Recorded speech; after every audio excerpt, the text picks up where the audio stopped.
riwayat pekerjaan dan pengalaman kerja beliau.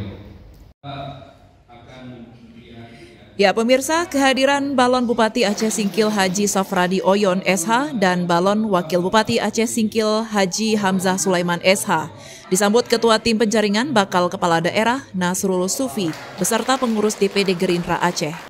Calon Bupati Aceh Singkil Haji Safradi Oyon bersama Wakil Bupati Hamzah Sulaiman memaparkan visi misinya di hadapan tim penjaringan, mengatakan jika pasangan ini terpilih akan meningkatkan ekonomi produktif dengan mengadopsi kearifan lokal, meningkatkan sumber daya manusia berkualitas melalui pendidikan, kesehatan, dan agama.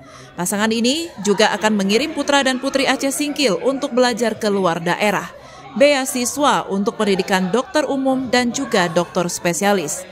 Menurutnya, tenaga medis sangat dibutuhkan di Aceh Singkil karena angka kematian ibu dan anak cukup tinggi di Singkil. Alhamdulillah kalau kami diizinkan oleh Allah SWT jadi bupati dan Pak Hamzah Sulaiman jadi wakil bupati, kami akan memperjuangkan bagaimana nanti untuk pembangunan ke depan ini dapat mengurangi angka kemiskinan di Aceh Singkil. Yang mana dulu kami bergerak di bidang pendidikan, kesehatan, nanti mungkin di bidang untuk menurunkan angka kemiskinan masyarakat di sana. Pasangan ini juga akan menyelesaikan persoalan kemiskinan, fasilitas publik, peningkatan pendidikan, dan pemberdayaan ekonomi di Singkil menjadi panggilan baginya untuk maju pada Pilkada 2024 demi kemajuan Aceh Singkil. Dari Banda Aceh, Tim Liputan Aceh TV melaporkan.